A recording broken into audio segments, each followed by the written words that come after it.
ambassador from Slovenia to the United States, Roman Kin.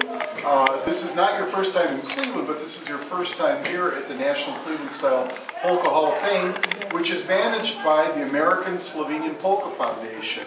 About 100 years ago in the United States, a new style of dance music was evolving, and it came out of the Slovenian neighborhoods in cities like Cleveland, Chicago, Pittsburgh, mining towns, and other farming towns. And these Slovenian folk songs picked up influences from other American types of music, and the next thing you know, there's a new American dance style that emerges.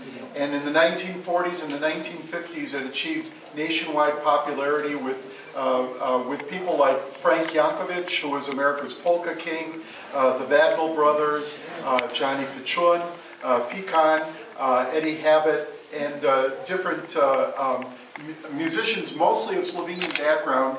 But the music had its roots in Slovenian folk songs and became a national sensation, and it's still popular today. Tony Petrosek, for over 50 years, has had a daily Slovenian radio broadcast, Slovenian music, news from Slovenia. I'm helping him continue that with the radio show. But then we have Jure Žmavc here, who's our Consul General from the Republic of Slovenia, the only diplomat, foreign diplomat in the state of Ohio. And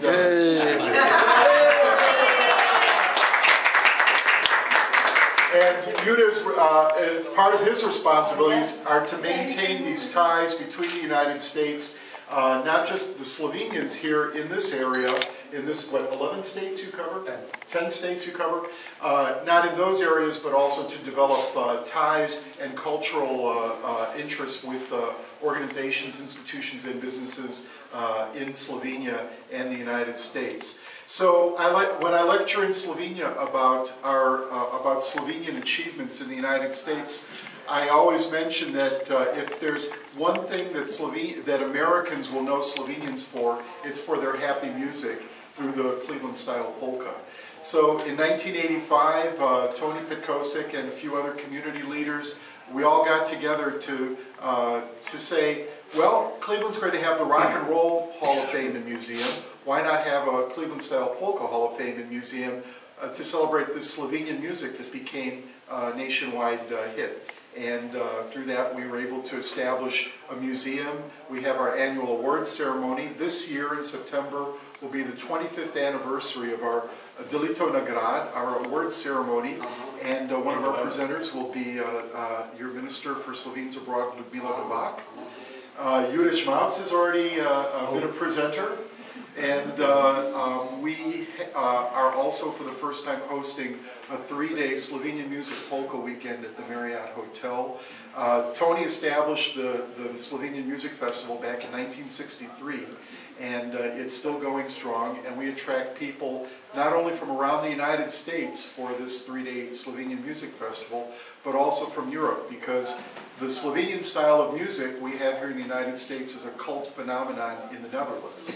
So every year we get It's crazy. Yeah. So every year, not only do we get thousands of Americans that come to dance to Slovenian style music, but we also get a group from the Netherlands.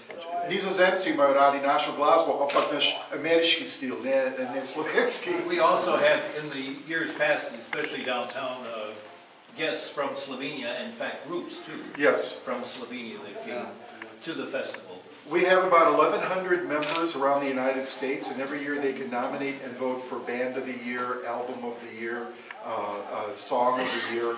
But then we choose, last year we announced, every year they choose 2 or 3 lifetime achievers for our Pantheon, for our actual Polka Hall of Fame.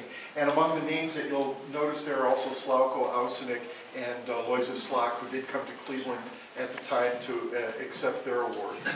So we also acknowledge that Slovenia is our homeland. We have a little introductory display on Slovenia, and then we have different kiosks with multimedia presentations on how not only the Slovenian roots of the Cleveland style polka, but how it became nationally important, especially after World War II, when men coming back from the war were looking for happy, good time music, to go to the Slovenian home, to go to dance halls, to meet girls, to dance, to have a good time, and forget about what what was happening overseas with the war and with deprivation. So And it was Frank Yankovic was of million-seller Yeah. records. Frank Yankovic 48, came. 49, those years. He came at the right time in Records, 1948. on Columbia Records. Yes, national recording contract. So he, my favorite statistic is Frank Yankovic had 2 million-selling albums 15 years before Frank Sinatra had his first.